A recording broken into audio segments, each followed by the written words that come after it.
Hello, everybody. This is Ken Brown with Transportation Energy Partners, and I'd like to welcome you to today's webinar. Thanks for joining us.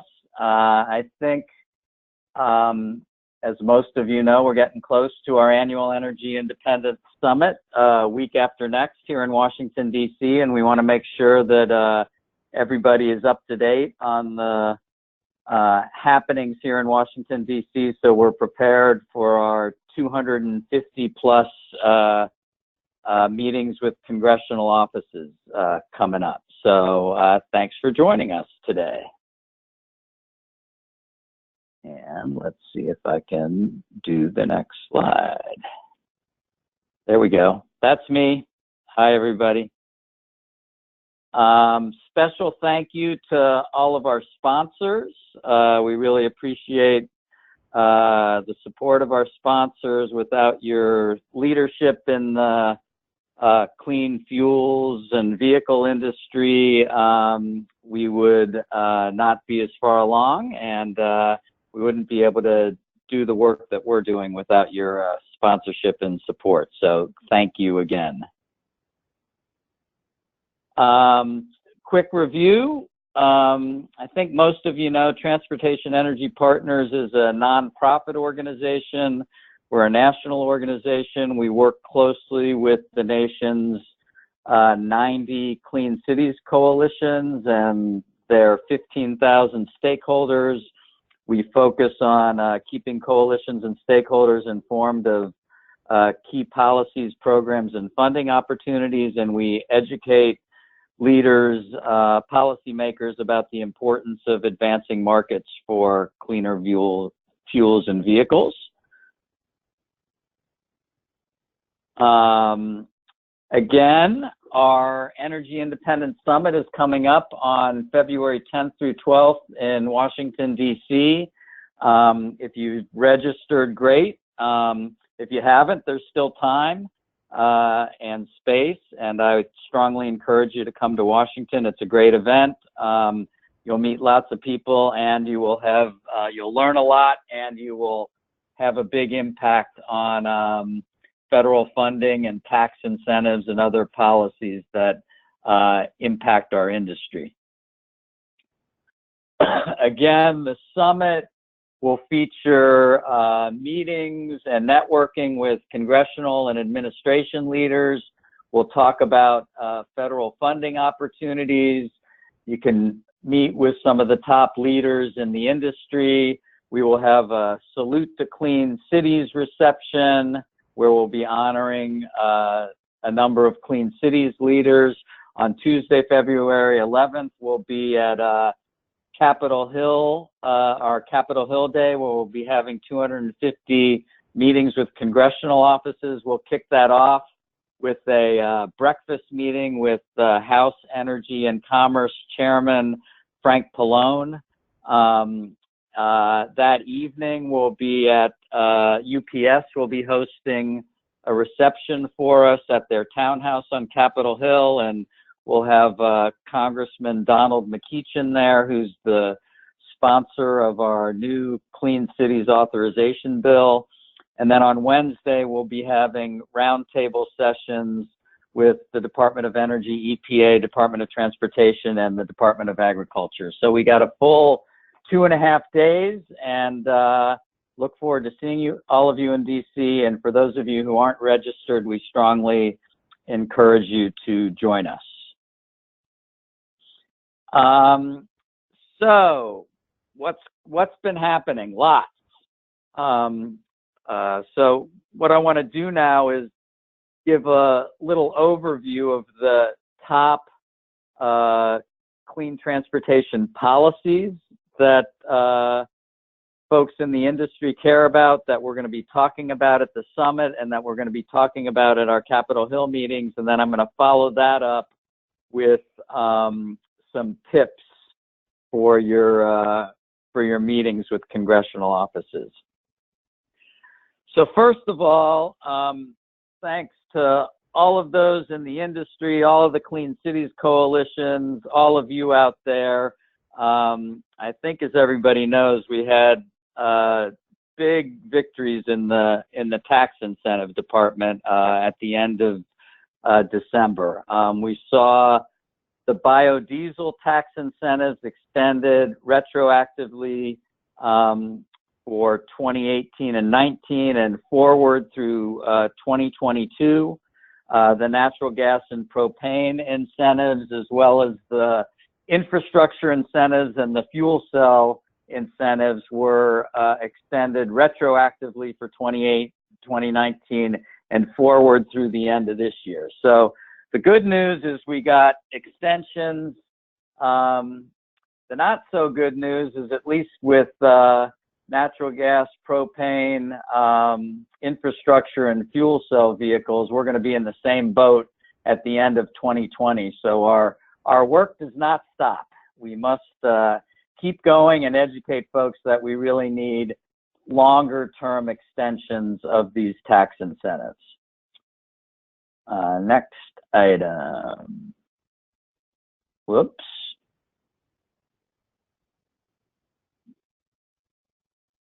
Sorry about that. Here we go. In terms of the funding department, we saw an increase in funding for the Clean Cities program, up a few million, up to 40 million, which is a really good number and one of the highest numbers we've seen in a long time. Thanks to all of you. And in addition, there is $20 million for the current fiscal year that will be awarded competitively for the development of 5 electric vehicle community partnership projects.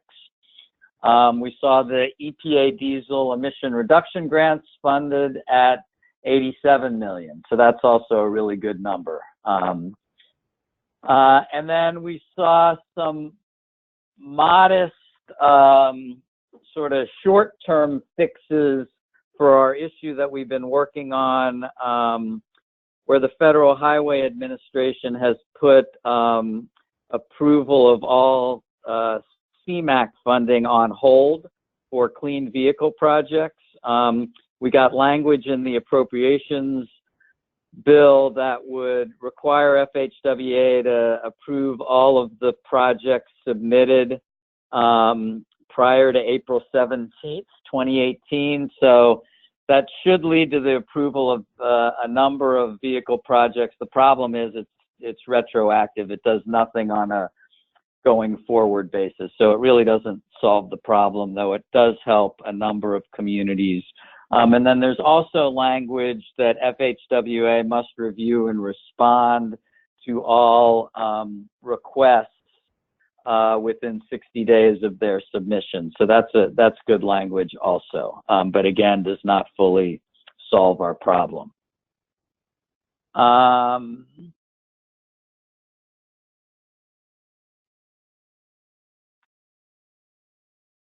There we go. So what is the outlook? So that's a summary of the victories from the past year. What's the outlook for 2020? I guess we don't really need to talk about the first bullet there. I think everybody knows that. So not much is happening as the Senate is working on the whole impeachment matter. Number 2, obviously, this is a presidential election year. In addition, the full House of Representatives is up for election, and a third of the Senate is up for election. So it's a huge election year, and that's going to impact everything. The good news is that bipartisan support for clean fuels and vehicles remains very strong. I think we will likely see in the administration's budget that will be announced in February is that they'll probably continue to propose some cuts to clean energy programs, hopefully not as severe as in past years. The one thing that Congress will definitely do is they'll move the appropriations process forward. So we'll be fully engaged in that. And then the 2 other items that kind of remain in question is the folks in our industry and all of us will be looking for opportunities to extend the tax incentives, so that will be a high priority.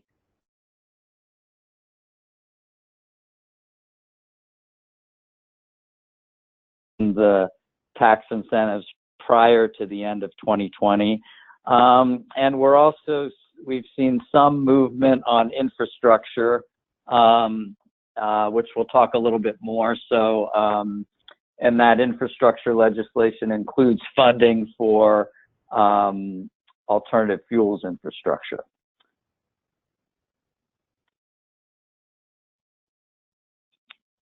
So our priorities for the year, which reflect those for most folks in the industry, and which will be the focus of our meetings with congressional office. One is to extend the tax incentives. Two is to preserve the renewable fuel standard. Three is to increase federal funding for clean cities and the diesel emission reduction grants. Four is to continue to work on fixing the problem with the CMAQ program. Number five is to continue to push inclusion of alternative fuels in infrastructure initiatives. And finally is legislation to authorize the Clean Cities program. In terms, we've talked a little bit about this, but for tax incentives, three incentives are expiring at the end of 2020. In addition, we are supportive of modifying and extending the electric vehicle credits. I think as most people know, Tesla and GM have surpassed the cap of selling 200,000 vehicles, and so if you purchase a Tesla or GM electric vehicle, you're no longer eligible for the tax credit. There's a phase out, so you may be eligible for a partial credit, but you're not eligible for the full $7,500 credit. And Nissan is moving towards hitting the cap as well. So we need to fix that issue going forward. Here are the key leaders in the House and Senate on tax policy.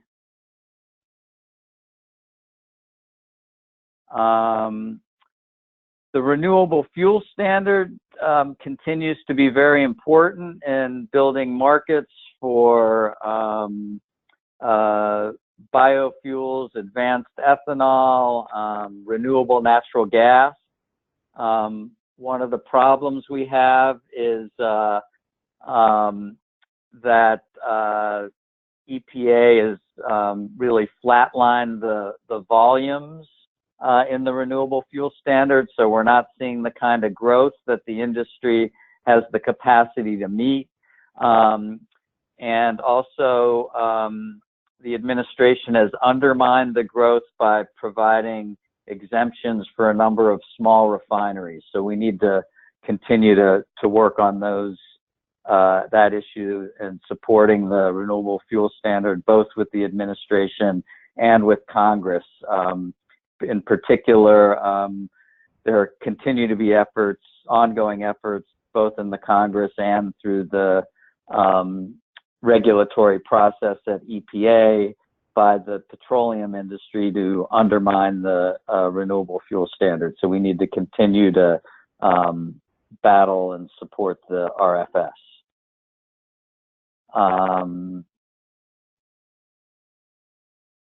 In addition, EPA has begun a process to what they call a reset, which was in the legislation, where they're taking a full look at all the volumes and the policies related to the program and the statute, and that has begun. And there have been a number, there are draft rules that were sent to OMB. and there's initiation of stakeholder meetings, and that process is likely to continue into this year as well. So there's going to be a lot of action related to the RFS. Again, our job is to continue educating people in the administration and Congress that the RFS is working. It's providing energy security, it's contributing to the economy, and it's reducing carbon emissions and other harmful air emissions. In terms of funding priorities, our funding priorities continue to be to support the Clean Cities program, including funding for competitive grants, and to maintain the increased funding for the EPA diesel emission reduction grants. This is important to be aware of as you're having your meetings with congressional offices, which is the process for appropriations in the coming year, which is same as always. One is the president will announce his budget in early February. Then the appropriations subcommittees will begin hearings on the administration's budget, and then key point in time is they will consider legislation in subcommittee. House usually happens in April, Senate usually happens in May, and then there will be typically floor action in the summer and final legislation sometime targeted to be done by the end of the fiscal year, which is September 30th. That rarely happens. I think there's a very good chance that the appropriations may not be fully completed until after the election in November, December of this year. But the process will move forward, and the key stage is the subcommittee stage. Here are key appropriations leaders who will make the decisions about funding levels for the DOE Clean Cities program and the EPA diesel emission reduction grants.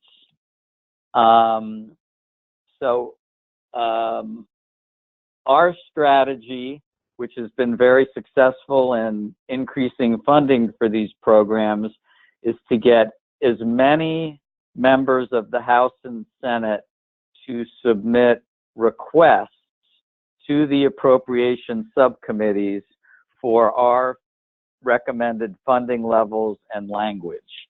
And so when you're meeting with your members of Congress, each member typically has some kind of a process to hear from constituents about their priorities. And so your job is to find out what your various House and Senate members' appropriations request process is and what their deadline is, which is usually in late February or early March.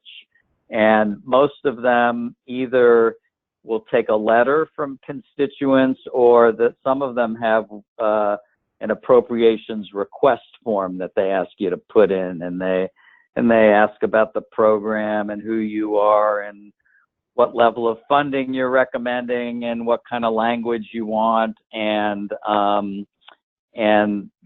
we will help you fill out those forms and give you a sample letter that you can send in. But the key thing is to get those requests into your congressional offices, House and Senate offices, to show that you have stakeholder support for those requests, and then to follow up with the key congressional staff or member after you've submitted the request, and asking them to please submit the requests to the subcommittees, because the subcommittees will make these decisions. Another piece of action, excuse me, that's going on is infrastructure legislation. So the Senate actually passed out of committee, the Senate Environment and Public Works Committee passed unanimously with bipartisan support what's called America's Transportation Infrastructure Act back in, it was either late summer or early fall. Just this week, the House Transportation Committee put forward its framework and blueprint for very ambitious legislation, which has a big focus on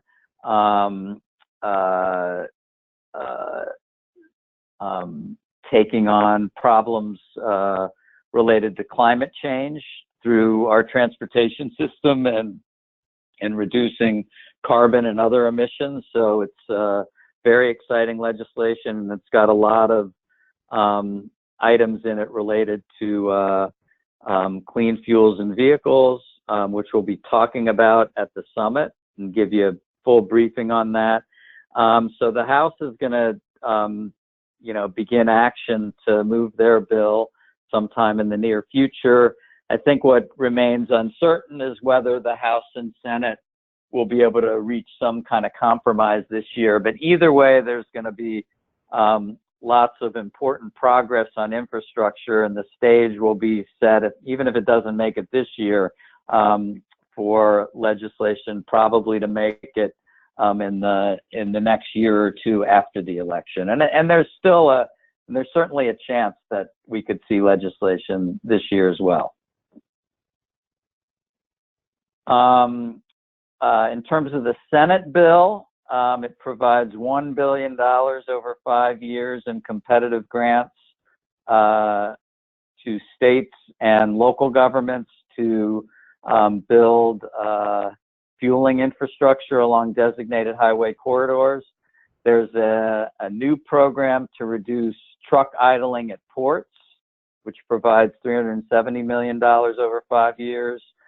Included in the Senate version of the bill is legislation to reauthorize the Diesel Emissions Reduction Act.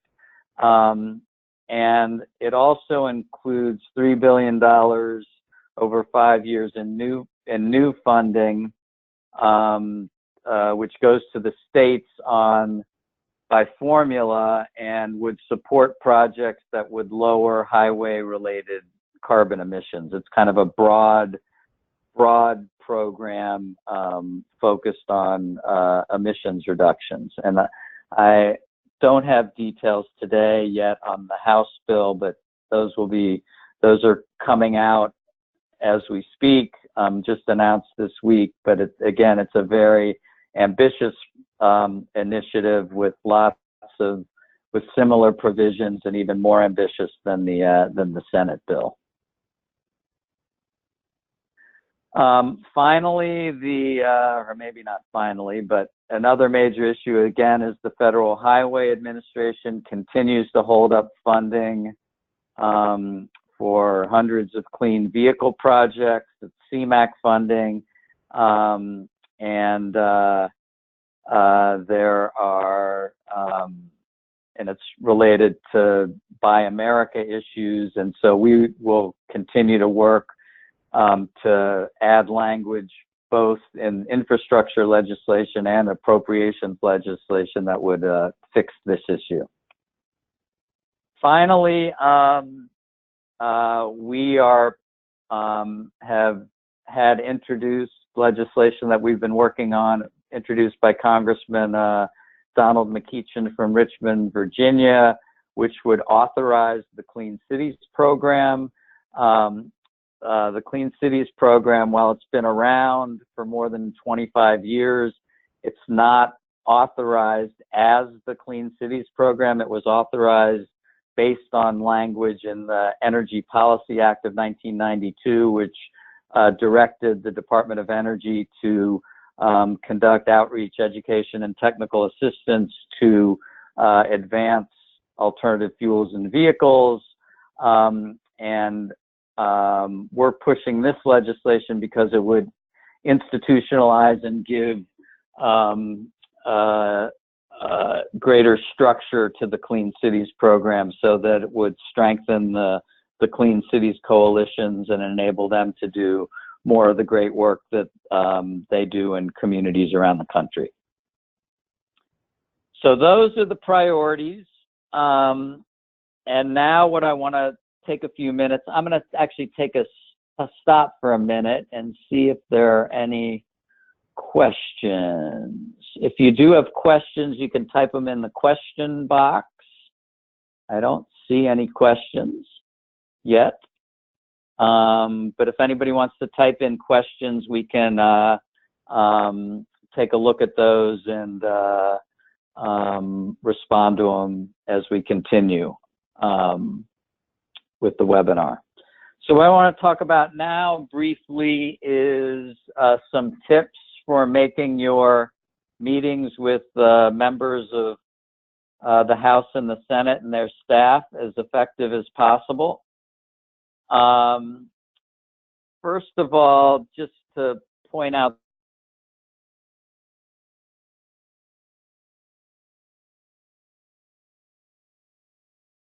the benefits of these meetings. One is it helps to strengthen your organization. Obviously, it advances the policies we care about, but also helps to build long-term relationships with key policymakers, and those relationships will likely benefit your organization in many ways in the future. It's important to remember that policy making and whether it's at the local, state, and national level is all based on relationships. So you should use this opportunity to build these relationships with members of Congress and their staff, and think about ways that you can help them. One is to be a good source of ideas and information. They always want to know, are interested in new ideas and information. They're particularly interested in information of things going on in their congressional district or state. And so if you can bring them information there, they always want to be in touch and be in the know of neat projects that are happening, or if there are issues arising, they'd rather be out in front of those items rather than caught having to react to them afterwards. You should think about opportunities to provide visibility through events, workshops, conferences, ribbon cuttings, those kinds of things, to your members of Congress and their staff. And then they're always looking to meet key community leaders in new constituencies, so you can play a role in helping build new networks and new relationships. And finally, remember that it's important to build relationships with these congressional offices at the local, state, and national offices. In Washington, the staff typically focuses on the policy stuff, but back home, they're in touch with projects and local issues and political issues, and so they're very important folks to get to know as well. Remember, as the late great Speaker of the House Tip O'Neill said, all politics is local. So come prepared to your meetings to educate folks about the value and benefits of federal clean transportation funding and incentives for your area. Bring information on how clean vehicles and fuels are creating jobs and benefiting the local area. If you have biofuels plants, if you have vehicle manufacturing plants, if you have infrastructure plants, if you have fleets that are transitioning to new vehicles, all that information has an impact on these congressional offices and helps to illustrate the value of the incentives and funding that we're pushing for. And so the more that you can bring in local projects and examples, the more effective you're going to be. And finally, if you can, in these meetings, demonstrate that the support for our issues and for your projects and your organizations are broad-based and bipartisan, that helps a ton. So if you can demonstrate that you're supported by local elected officials at the city, county, and state level, if there are school districts that you're helping, show their support. If there are local manufacturers of fuels, vehicles, of infrastructure, those kinds of things, the fleets you're helping, the more you can demonstrate the broad-based impact and support that we have, the more effective you're going to be. So after you have your meetings, remember to follow up and follow through. That means, for example, if they ask you a question about a project or an issue and you don't know, find the answer and get back to them. It's great to send personal thank you notes. Handwritten notes are fantastic. If not that, email follow-up is great too. Anything just to maintain those relationships. And then after the meetings, don't just come to Washington once a year and do your thing. Stay in touch. Send in reports, information, newsletters, press releases, any other updates to the congressional staff that you're building relationships. Remember to invite elected officials to your local events, whether it's a workshop or a conference or a ribbon cutting or a technology demonstration. And then always look for opportunities for media coverage and to include your members of the House and Senate in your media events. In terms of preparation for the meetings, we will provide packets that talk about the national issues, but you should bring no more than 2 pages front and back, or just a 1-pager that gives brief background on your coalition or organization, and give 2 or 3 examples of local clean vehicle or clean fuels projects in action. So that could be it could be a fleet that you're working with. It could be a new station, new infrastructure that's being located, anything like that. And it's helpful if you can put photos on your fact sheets or bring along photos. That's even better. Remember to bring your business cards. Keep your phones on vibrate or silent so you're respectful of the offices that you're meeting with. And then always wear comfortable shoes. You're going to put on a lot of miles when you're in DC. You'll be divided into teams, and folks will be, you'll have at least 6 meetings, and some of you will be having 9 or 10 meetings. So you're going to be going strong from 9 in the morning till 5 in the afternoon, and you're going to be in your feet all day. So wear comfortable shoes.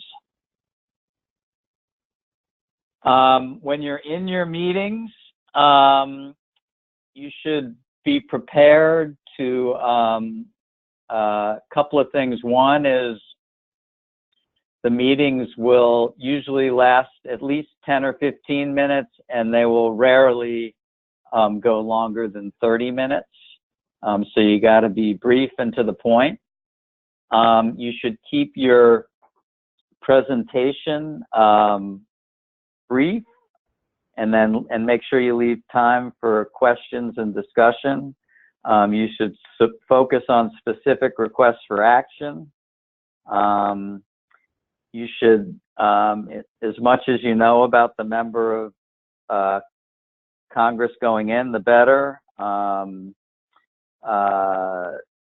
the opposition. Remember, there are pros and cons to every issue. Finally, it's very important to be respectful. Even if folks disagree, it doesn't do us any good to get in a battle over things you disagree about. Because even if they disagree on one issue, they may be supportive on another issue, and there are always going to be opportunities to work together in the future. The other thing I would say is particularly never be surprised. You might have sometimes meetings are because space is limited and schedules are busy, and we've had many meetings that are in the hallways or in the lobbies, standing up. So again, sometimes you'll get to meet with the member of Congress, sometimes you won't. But every meeting is valuable, whether it's sitting down with the member of Congress or if you're standing up in the hallway for 10 minutes meeting with a busy congressional staffer.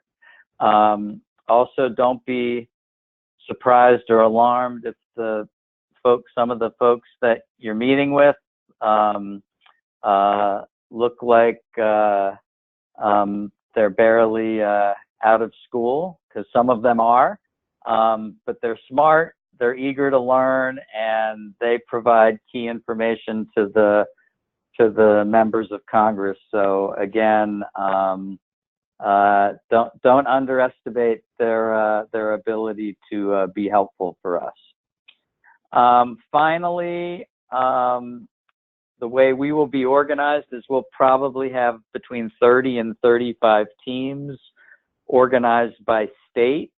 Couple of states that are large, like California and Pennsylvania, maybe New York, will have more than one team. And there will be experienced people with each team, and the team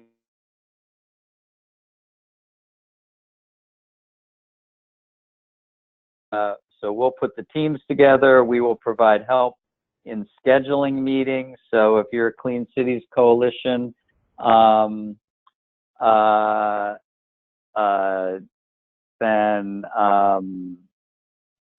you need some help scheduling meetings, let us know, and we'll do that. We will provide help you fill out forms and give you sample appropriations request letters as we do follow-up.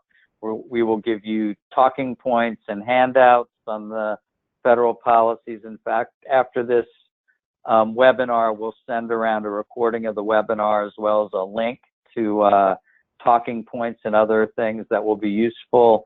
And then we'll also give you a sample press release if you want to send a press release out, which I advise you to do, saying, hey, Clean Cities Utah is off to Washington, D.C. to fight for tax incentives and funding that will help us here in Utah.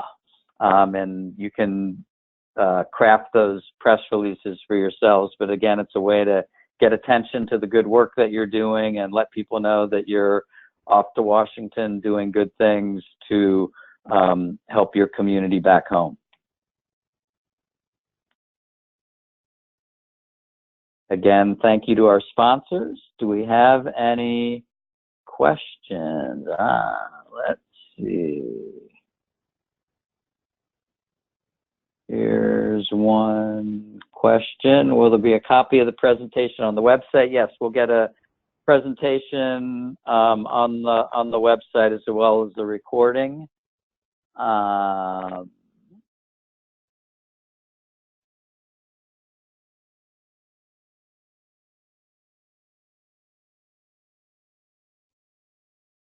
What are your tips to developing an exceptional leave behind document?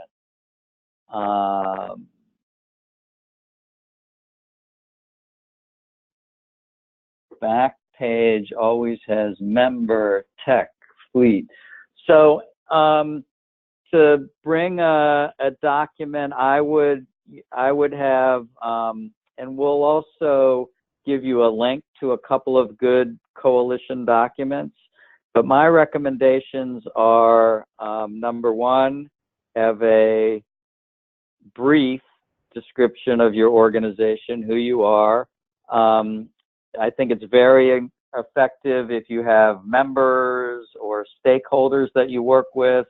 Put a list of them on the back page or their logos on your handout. So again, what that demonstrates is that you have broad-based support from folks in the industry that the congressional offices will recognize. And then I would focus on projects. We will give you information on the policies, so you don't need to worry about that. What you should focus on is exciting projects in your district. And again, that could be alternative fuel stations, that could be fleets that you've helped. There's obviously been a lot of action on school buses. I've just done a bunch of meetings on our Clean Cities our authorization bill, and I bring in one page that just lists vehicles and infrastructure projects in their state. And they're amazed with how many different communities, whether it's a big city or a small town, school districts are converting to natural gas or propane or electric school buses, or how many CNG or electric charging stations are being developed in their state. Or they're always interested to know, whether it's like a local waste management company that's converting to electric vehicles, or the local transit agencies. We just had a meeting with some Oklahoma folks. We talked about how the Cherokee Nation in Oklahoma has been one of the leaders in alternative fuels, and they are converting their transit buses and other vehicles to natural gas, electric, and propane. So anything that conveys in real terms, and then obviously include anything on local plants or anything else related to job creation or economic development that's in your district.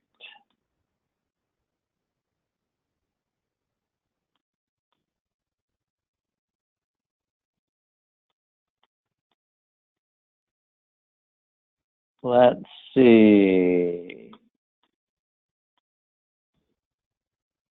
Somebody asked, can you send us a list of the schedule of your scheduled meetings prior to coming to DC? Some yes, some no. I have to tell you that we do a lot of scheduling. Most of these offices don't even begin look at scheduling until 2 weeks out. We're in the middle of it. We probably have half of the meetings scheduled now.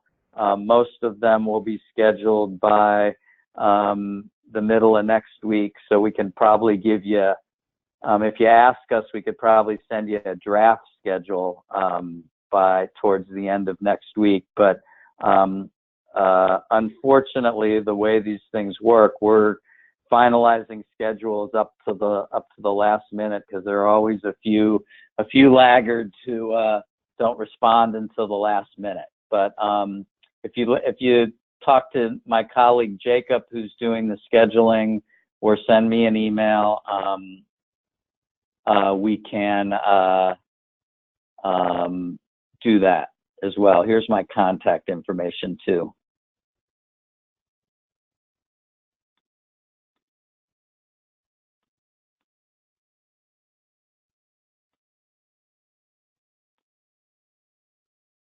All right. Anybody else have any other questions?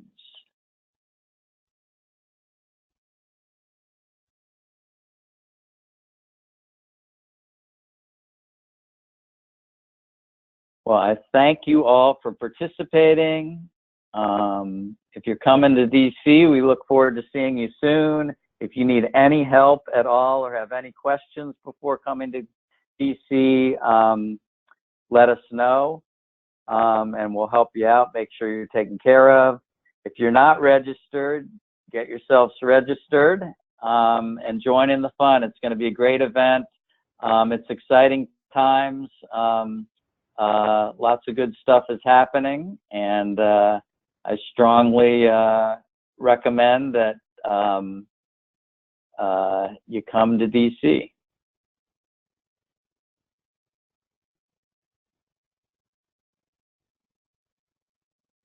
Thanks, everybody. Have a great day, and we'll see you soon.